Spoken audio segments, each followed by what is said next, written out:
আসসালামু আলাইকুম ওয়া রাহমাতুল্লাহি ওয়া বারাকাতুহু। আলহামদুলিল্লাহি রাব্বিল আলামিন ওয়াসসালাতু ওয়াসসালামু আলা আশরাফিল আমবিয়াই ওয়াল মুরসালিন ওয়া আলা আলিহি ওয়া আসহাবিহি আজমাইন। একাদশ দ্বাদশ শ্রেণীর প্রথম বর্ষের নবাগত সুপ্রিয় শিক্ষার্থীবৃন্দ, তোমরা স্কুলের ক্ষুদ্র গণ্ডির পেরিয়ে কলেজের বৃহত্তর পরিমণ্ডলে পদার্পণ করেছ। জীবনের এক গুরুত্বপূর্ণ পটভূমিতে তোমরা এক নতুন পথিক। তোমাদের সামনে এক দীপ্তময় প্রত্যাশা, অপরিমিত আকাঙ্ক্ষা তোমাদের নিয়ে যাবে বৃহত্তর জ্ঞান সাধনার পথে। পিছনের আকর্ষণ উপেক্ষা করে তোমাদের অগ্রযাত্রা হবে গৌরবময়। জীবনে বয়ান্ত হবে জ্ঞান আলোকের উজ্জ্বল সম্ভাবনা। জাতির অনাগত দিনের পরম নির্ভর হয়ে ওঠার সাধনা। সুপ্রিয় শিক্ষার্থী, আমরা এক অতি আধুনিক সময় অতিবাহিত করছি। একবিংশ শতাব্দীর চ্যালেঞ্জ তোমাদেরকেই মোকাবেলা করতে হবে। কঠোর অধ্যবসায় আর জ্ঞান অনুশীলনের মাধ্যমে তোমাদের সে যোগ্যতা অর্জন করতে হবে। দেশ ও জাতিকে এগিয়ে নিয়ে যেতে হবে আরো সামনের দিকে।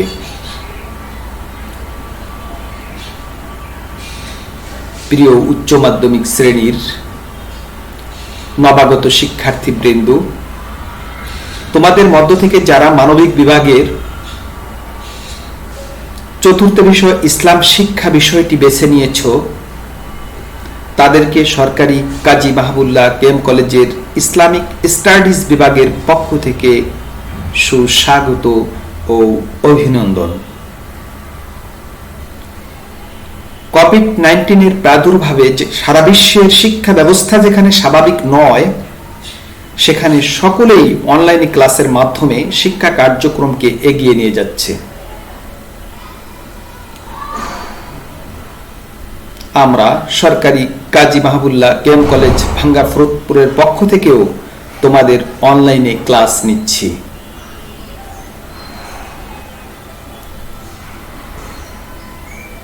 অত্র কলেজের ইসলামিক স্টাডিজ বিভাগের আমি মোহাম্মদ জাকির হোসেন এবং জনাব মোহাম্মদ নুরুজ্জামান স্যার তোমাদের ইসলাম শিক্ষা বইয়ের ক্লাস নিব ইনশাআল্লাহ।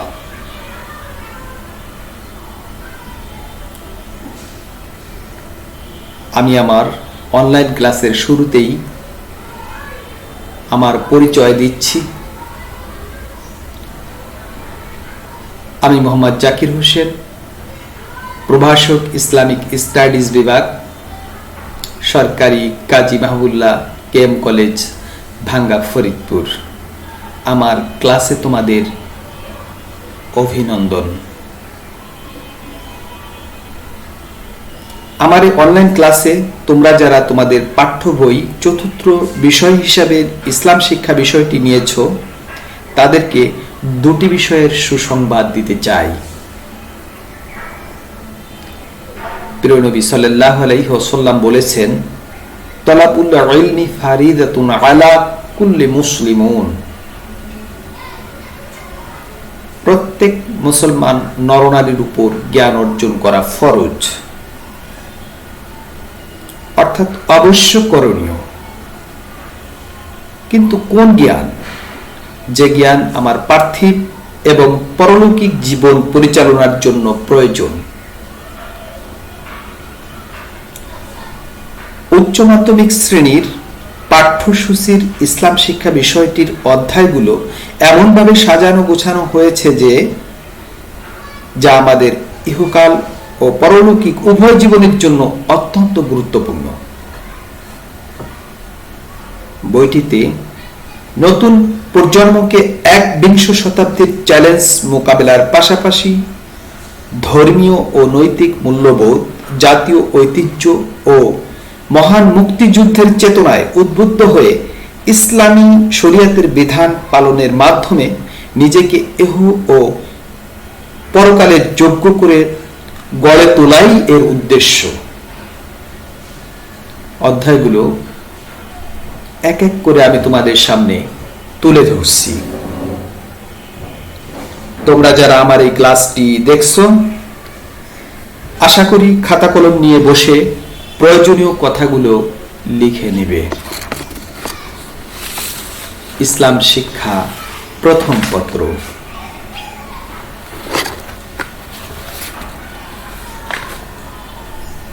ইসলাম শিক্ষা প্রথম পত্রের প্রথম অধ্যায়ে আছে ইসলাম শিক্ষা ও সংস্কৃতি। এখানে আমরা ইসলাম শিক্ষার পরিচয়, উদ্দেশ্য, বৈশিষ্ট্য, ইসলাম ও নৈতিক শিক্ষা পাঠের গুরুত্ব সম্পর্কে জানতে পারব। এ অধ্যায় মক্তব, ইসলামী আচার আচরণ, জ্ঞান বিজ্ঞানে ইসলামের দিক নির্দেশনা সম্পর্কে জানতে পারব। দ্বিতীয় অধ্যায়ে ইসলাম ও ব্যক্তিগত জীবন। আমরা আমাদের ব্যক্তিগত জীবন কিভাবে চালাবো, অর্থাৎ আমাকে সৎ হতে হবে, আমার মধ্যে খোদাভীতি থাকতে হবে, অপরের প্রতি আমার দায়িত্বগুলো কি হবে, এই নিয়ে ব্যাপক আলোচনা। তৃতীয় অধ্যায় ইসলাম ও পারিবারিক জীবন। ইসলামী অনুশাসন অনুযায়ী আমার ব্যক্তিগত জীবন পরিচালনার সাথে সাথে আমার পারিবারিক জীবন কেমন হবে, অর্থাৎ আমার মা বাবা ভাই বোনের সাথে আমার আচরণ কেমন হবে, সে সম্পর্কে আলোচনা থাকবে তৃতীয় অধ্যায়ে। চতুর্থ অধ্যায় ইসলাম ও সমাজ জীবন।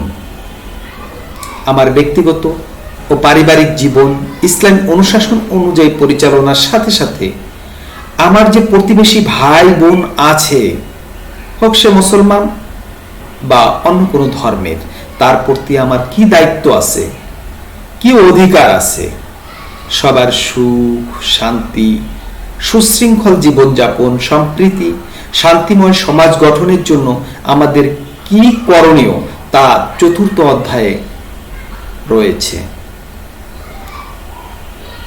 পঞ্চম অধ্যায় ইসলামের অর্থ ব্যবস্থা। প্রিয় শিক্ষার্থীবৃন্দ, Islam is a complete code of life. ইসলাম একটি পরিপূর্ণ জীবন ব্যবস্থা। জীবনের প্রতিটি পরতে পরতে এর দিক নির্দেশনা রয়েছে। এ পার্থিব জগতে অর্থ একটি গুরুত্বপূর্ণ বিষয়। অর্থ ছাড়া জীবন পরিচালনা করা অসম্ভব। পঞ্চম অধ্যায়ে ইসলামী শরিয়তের ভিত্তিতে দৈনন্দিন জীবনের অর্থের আয় ব্যয় সংক্রান্ত শোষণমুক্ত জনকল্যাণকর এক আদর্শ অর্থ ব্যবস্থার আলোচনা করা হয়েছে। ষষ্ঠ অধ্যায়ে ইসলামী রাষ্ট্র ব্যবস্থা।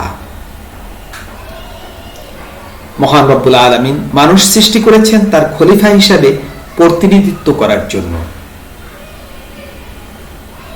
তিনি বলেছেন, ইন্নী জাইলুন ফিল আরদি খলিফা।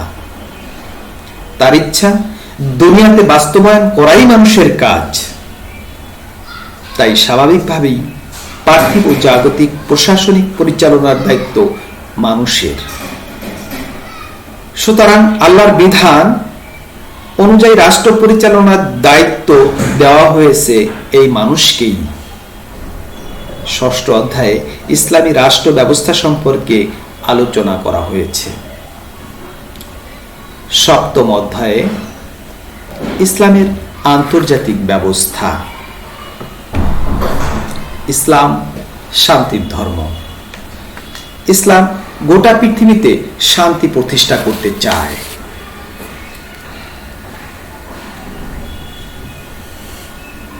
ইসলামী রাষ্ট্র বিশ্ব শান্তি, বিশ্ব ভ্রাতৃত্ব প্রতিষ্ঠায় জাতি, ধর্ম, বর্ণ নির্বিশেষে সকল গোষ্ঠীর সাথে সুসম্পর্ক বজায় রাখতে বদ্ধপরিকর। ইসলাম শিক্ষা বইয়ের প্রথম পত্রের সপ্তম অধ্যায়ে ইসলামের এ আন্তর্জাতিক ব্যবস্থার কথা আলোচনা করা হয়েছে। প্রিয় শিক্ষার্থীবৃন্দ, কোনো কাজ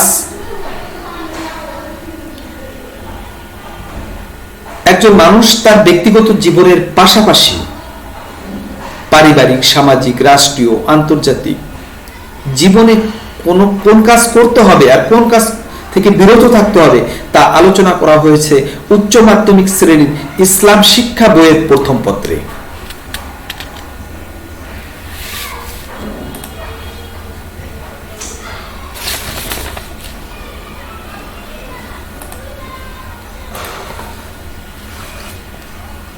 এই মানব সভ্যতায় চলাচলের জন্য ইসলামের বিধান অনুযায়ী মানুষ যা যা করা প্রয়োজন তা আলোচিত হয়েছে এই বইটিতে।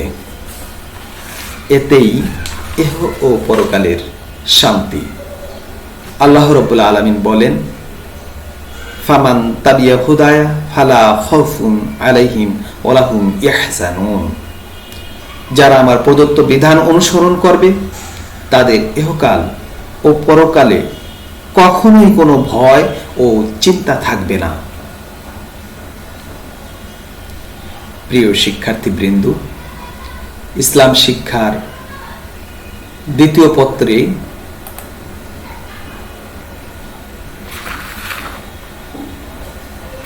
মহাবিশ্বের বিস্ময় মহা ঐশী গ্রন্থ পবিত্র আল কোরআনের পরিচয়, বৈশিষ্ট্য, মাহাত্ম্য, আলোচ্য বিষয়, তেলাওয়াতের ফজিলত, কোরআন শিক্ষার গুরুত্ব, অবতরণ, সংরক্ষণ, সংকলন ইত্যাদি সম্পর্কে আলোচনা করা হয়েছে। এ অধ্যায়ে পবিত্র কোরআনের সর্ববৃহৎ সূরা সূরা বাকারার প্রথম থেকে 59 আয়াত পর্যন্ত অনুবাদ ও শিক্ষা, সাথে সাথে সংশ্লিষ্ট প্রশ্নেরও আলোচনা করা হয়েছে। এখানে কোনো আরবি লিখতে হবে না, বরং অনুবাদটি সঠিকভাবে দিতে পারলে অঙ্কের মতো নম্বর পাওয়া সম্ভব।